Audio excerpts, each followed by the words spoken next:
Subscribe करें और देखें एक दिल दहला देने वाली हॉरर स्टोरी। बिना घबराए बेल आइकॉन प्रेस करना ना भूलें।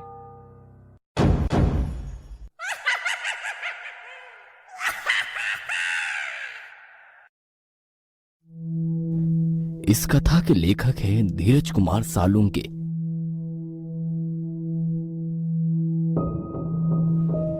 रात के 2 बज रहे थे। एक 30-35 साल की औरत सुनसान रास्ते पर ऑटो का इंतजार कर रही थी।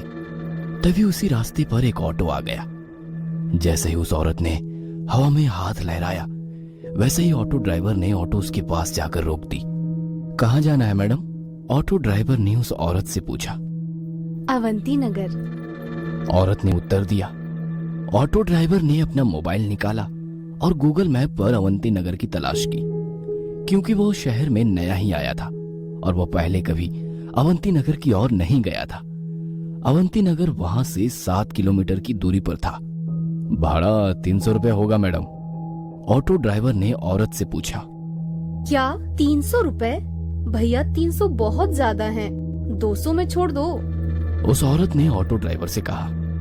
ऑटो ड्राइवर ने उस औरत को सिर से पैर तक देखा और कुछ देर सोचकर वो बोला, बैठिए, छोड़ देता हूं। वो औरत ऑटो में बैठ गई और ऑटो अवंती नगर की तरफ निकल पड़ा।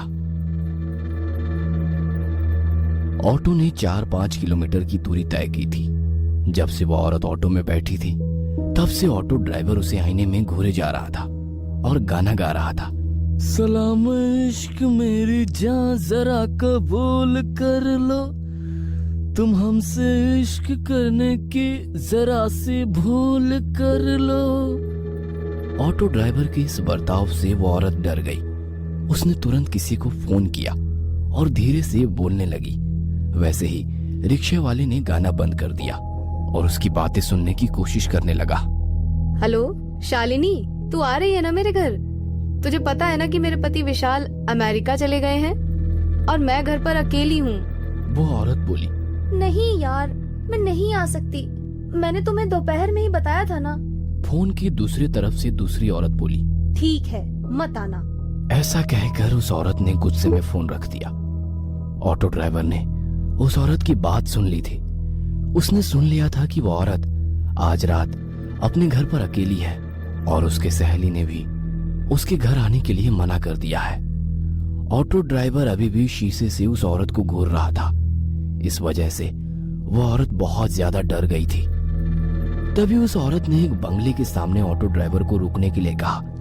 ऑटो ड्राइवर ने देखा कि उस घर पर सिल्वर लीफ लिखा हुआ था। वैसे वो घर नहीं, एक बड़ा सा आलीशान बंगला लग रहा था। जैसे ही ऑटो रुक गया, वो औरत ऑटो से उतर गई और ऑटो ड्राइवर को पैसे देने के लिए उसने अपना हाथ आगे बढ़ाया। तभी ऑटो ड्राइवर ने पैसे लेते समय उसका हाथ पकड़ लिया और बोला, अब जब तुम मुझे यहाँ तक ले ही आई हो तो एक कप चाय ही पिला दो। ऑटो ड्राइवर की बात सुनकर औरत और भी ज्यादा डर गई। उसने ऑटो चालक के हाथ से अपना हाथ छुड़ा लिया और सीधे गेट के अंदर भाग गई। यह देख ऑटो चालक मुस्कुराया। तभी उसकी नजर पीछे की सीट पर गई। औरत ऑटो में अपना मोबाइल भूल गई थी। इससे पहले कि औरत अपना मोबाइल लेने वापस आती, ऑटो ड्राइवर ने ऑटो स्टार्ट कर दी और वह वहां से 9-2-11 हो गया। कुछ दूर जाकर उसने ऑटो रोका और उस मोबाइल को देखा। वो कुछ 20-25 हजार का महंगा मोबाइल था। यह देखकर वो बहुत खुश हुआ, लेकिन उसने देखा कि मोबाइल बंद था। लेकिन अब कुछ समय पहले ही तो वो औरत मोबाइल पे किसी से बात कर रही थी, तभी तो मोबाइल चालू था। फिर इतने जल्दी ये बंद कैसे हो गया? वो मन ही मन बोला। लेकिन फिर उसने सोचा कि शायद मोबाइल की बैटरी डेड हो चुकी होगी, इसलिए बंद पड़ा होगा।